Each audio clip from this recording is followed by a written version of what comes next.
Melanie's in trying to get me some pain pills. I went to a different pharmacy and they said I needed a prescription. They've never asked for it before. I tried playing the stupid foreigner card, but it didn't work. Usually that works. I take advantage. That's why I don't mind. You know, some places charge extra for foreigners. It's not a big problem here in Iloilo, but some places will charge, you know, what they call the skin tax. I try not to complain about it too much because I do take advantage sometimes and play stupid foreigner and get extra benefits. But we'll see if she got it. She's going in trying to play the, oh, I forgot my prescription. Did they give them to you? No. They're tightening down. Bummer. The sidewalks here are always really crowded. You got the stores, then you've got sidewalk vendors, so there's not much sidewalk. We end up walking in the street quite often here, especially on this side of the street. When Melanie is here, we always walk down this side of the street because she likes to look at the stores. When she's not with me, I'll either walk down that side of the street, which is not as busy, or, I don't think you can see it from here, the next block over, there's a river. We should go over there later. They're with me now, so I'll come back when she's out of town. And I'll walk up that street. There's no shops. It's just walking alongside the river. It's much nicer, a little more pleasant. You do have to avoid a couple drug dealers and pimps, but not bad. They take no for an answer very easily. So we're just hanging out. The cousins are inside one of the stores. I'm not sure what they're doing. So Melanie's just standing there texting her sister, I think in Malaysia, I don't know. And two of the cousins are in there shopping in that market. We don't know why. And then we're gonna get lunch. Probably at Jollibee's. That's most likely. We'll find out. We're here at Diamond Shopping Center. We gotta buy a school uniform. Very popular store. They are open, but they're full, so they have to shut the gate and make people kind of crowd around and block the sidewalk until enough people leave that they can open up and let more people in. I really don't even want to go in that bad.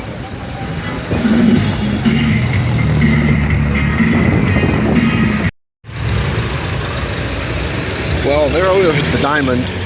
They're doing their shopping. I just didn't feel like going in. So I'm at the iMart. It's like a 7-Eleven store. And getting some water and M&Ms and what have you.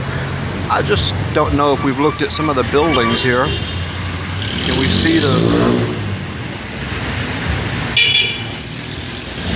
see if we can read that sign. It's from 1927. The one next door is 1922. They've got some neat looking old buildings here.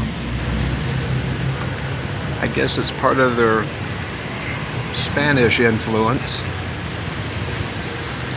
Right here on the corner, I don't think they have a visible enough sign, but behind the historic marker is a 7-Eleven.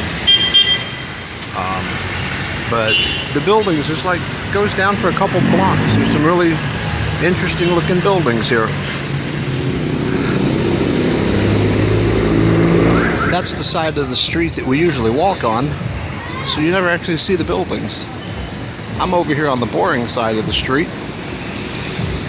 and you can actually see these buildings here. This area is alright. For some reason, this next block up is one that they've gone through and moved a bunch of the wires and cleaned it up, and they brag about it. So let's go take a look at it. Well, this is the block. I don't know how you pronounce that name. We'll see if I can zoom in on it.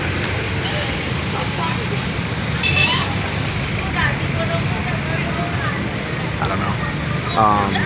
This is the area that they've made a big deal out of removing so much of the wires and cleaning it all up. and they like to block this off on like Sundays for pedestrians only. But it looks like a bunch of the wires are coming back. I guess it didn't last. But this, from here, it's down, like I said, it's 2 or 3 blocks. It's just some old, kind of cool looking buildings. The downstairs are all shops, little restaurants, jewelry stores, little clothing shops, whatever. And the upstairs, I have no idea. Because most of the stores here are single-story shops, but the buildings are 2 and 3 stories. So, okay. This other side of the street only has a couple of the older buildings left. A bunch of it's been replaced. I don't know if it was just because it was getting old and wore out, or if they've had fires. There's no telling.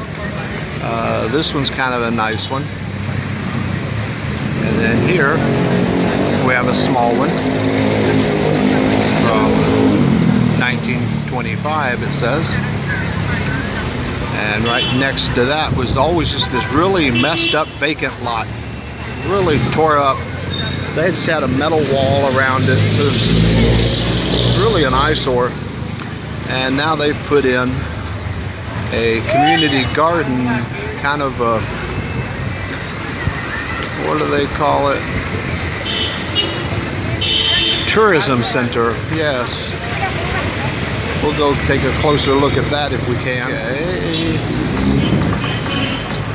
Philippine Agri-Herbal Tourism Center.